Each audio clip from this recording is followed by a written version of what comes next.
For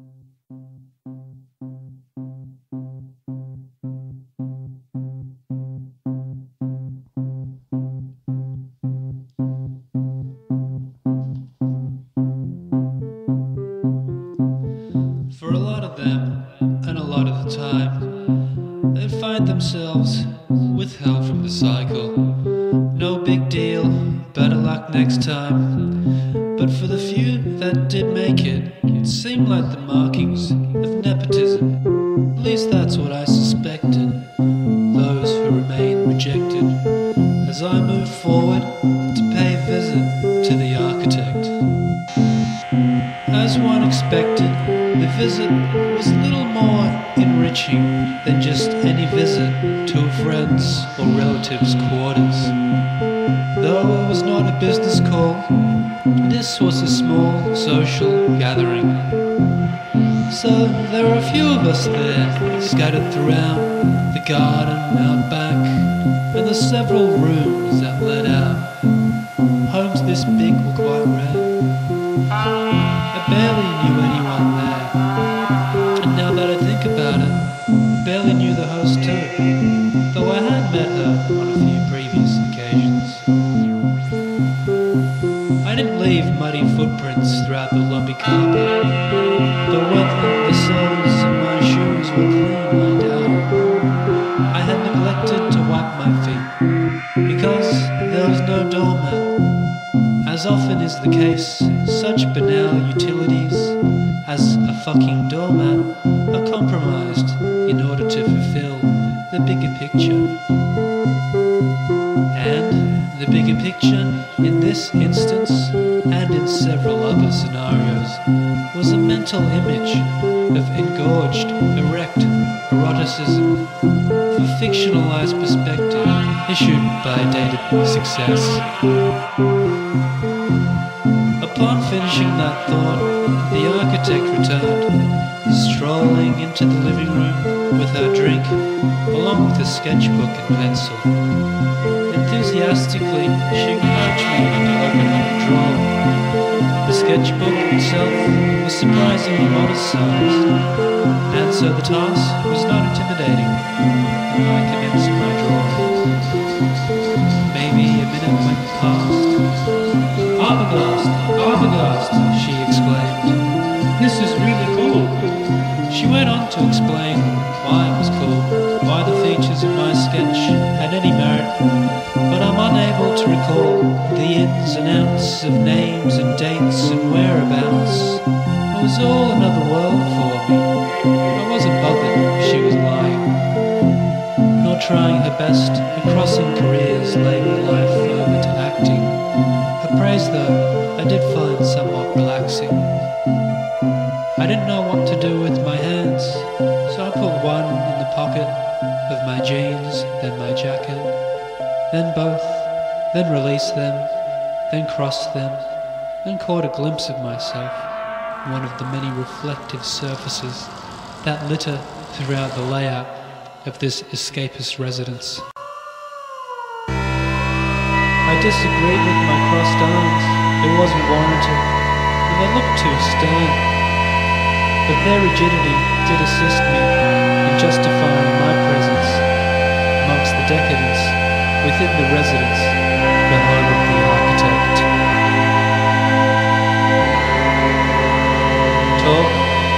Talk about political figures, talk about their celebrity friends, talk about famous artists, some painters, some sculptors, Franco Brioni, Garibaldi, Claude Portamonico, Laramie Scaramouche, a bunch of other jabronis too.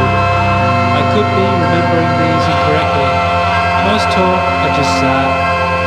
Though some time went by, it did not take tremendous strength to leave them on the fly. I hugged and thanked the host, announced to the rest of the guests a farewell toast, and headed just slightly west of the magnetic north. The walk was calming, and even after a few blocks, the homes maintained their impressive suave demeanors and stylized decorums. They looked like they could have all belonged to architects, and they probably did. The car pulled up. I had anticipated it would have been some of the corrective agents with the klaxon to frighten me, followed by a laborious back and forth. But once again, I'd be required to justify my presence amongst the residents of the wealthy and elite. To my relief, the car, however, turned out to be a Saudi, perhaps one from the first production lines from the recent merger between Saab and Audi. Now guilty of a monopoly in not only the automotive industry, with elongated tentacles that found buoyancy throughout various other industries such as pharmaceuticals, aerospace and defence, and private education.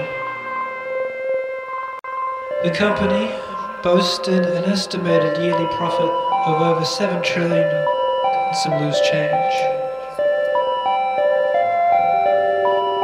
Inside the car was a white male, mid to late 30s, a friendly face, a picture of good health. I recognised him, but only just, from the home of the architect.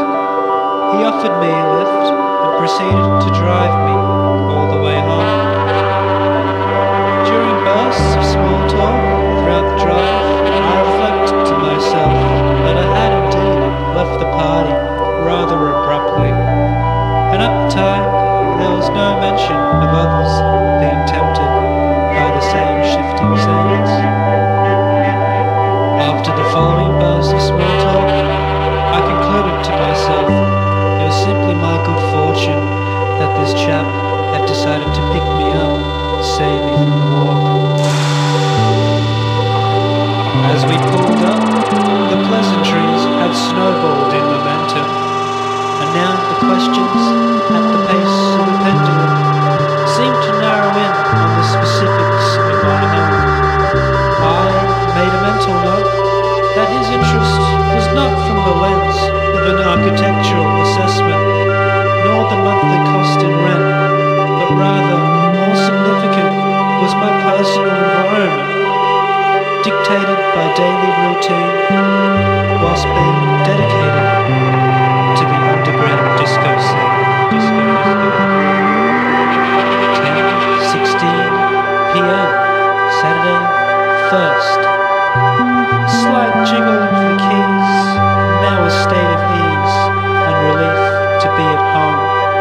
I had set some time aside to process and emotionally scrutinise the evening's proceedings which had unfolded before, during, and after the architect's house. I planned to rest once the night was all assessed. In order to feel comfortable, and most importantly, in order to fend off the onset of a hangover hitting me prematurely, a beer can was cracked open, and I had planned that several others would shortly follow suit. Whack. Having just run out of tobacco, I resorted to a menthol, which was left behind by the last time a menthol smoker must have visited my abode.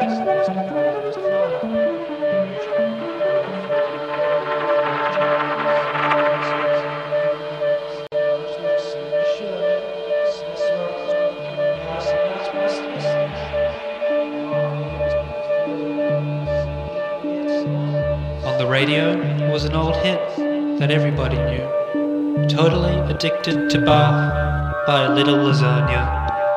Oh boy. As a bit of trivia, that was the last song to be allowed the use of auto-tune before they turned it off.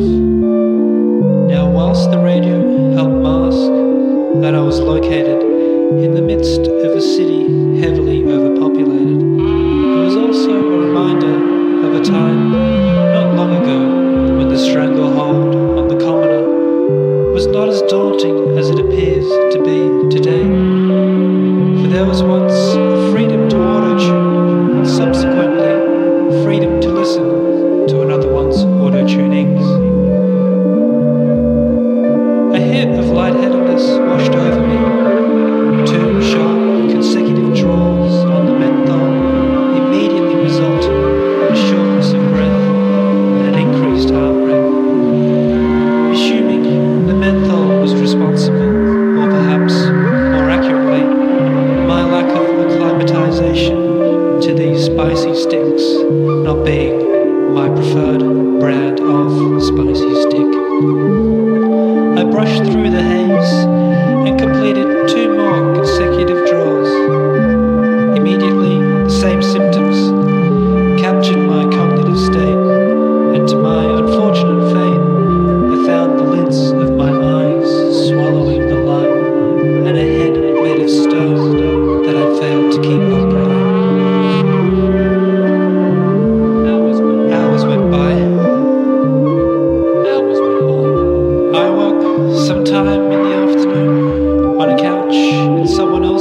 ripped out, with holiday adverts, pics, planes scattered throughout. I stared at them, especially the beaches. They were evidently his favourites too. I could imagine the sensation of days of relaxation spent lying on the sand. Sadly, these pictures were nothing but a tease. Nothing here was possible. No one went overseas. There was hardly any reason to travel far anymore. Everywhere looked the same. Everywhere sounded the same. Everywhere felt the same. As for the beaches and the catalogues, magazines, brochures, they ceased to exist. The primary sector completely stripped them of their nectar, shipped away all the sand to meet crippling demand for the production of cement, for construction, development of an immense metropolitan landscape in which the inhabitants saw no escape.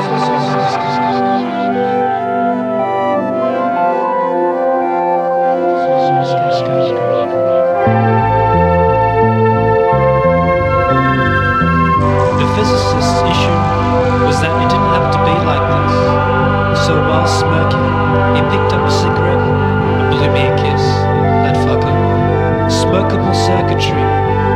He programmed the software and constructed the hardware to conduct what he considered was an obvious and inevitable extension of the invention and democratization of three.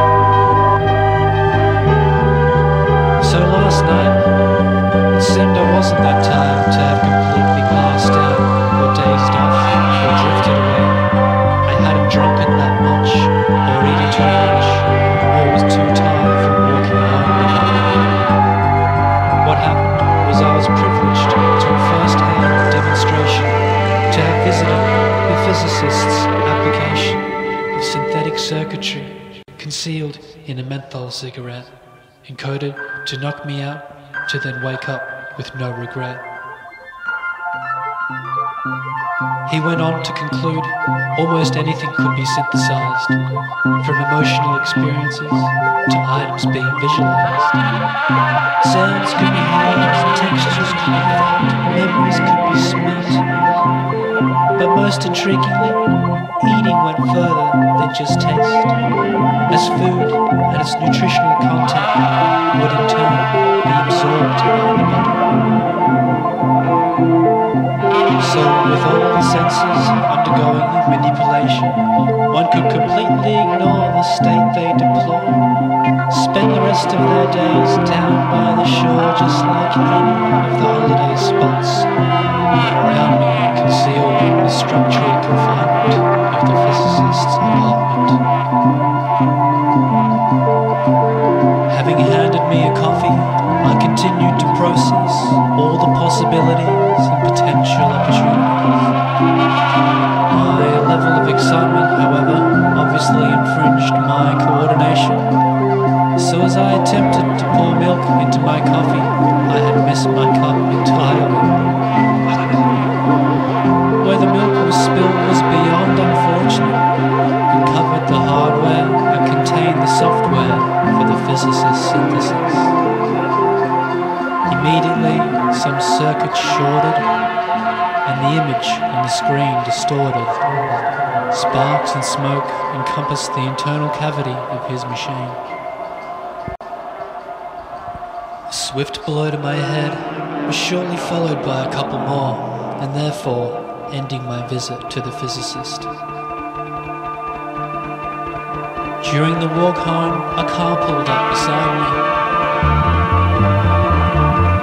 I had anticipated it would have been the corrective agents, and this time I had anticipated correctly. The injuries that I had freshly sustained to my face provided them ample ammunition for further questioning. Though I kept insisting it wasn't worth mentioning, they didn't believe and placed me in custody. Hours went by. Released, I went home. I was exhausted and retired fully clothed. That evening, I woke to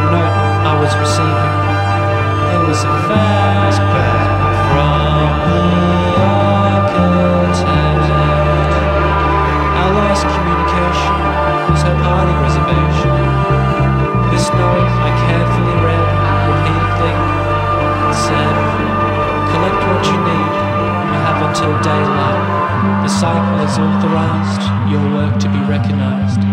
The Physicist's research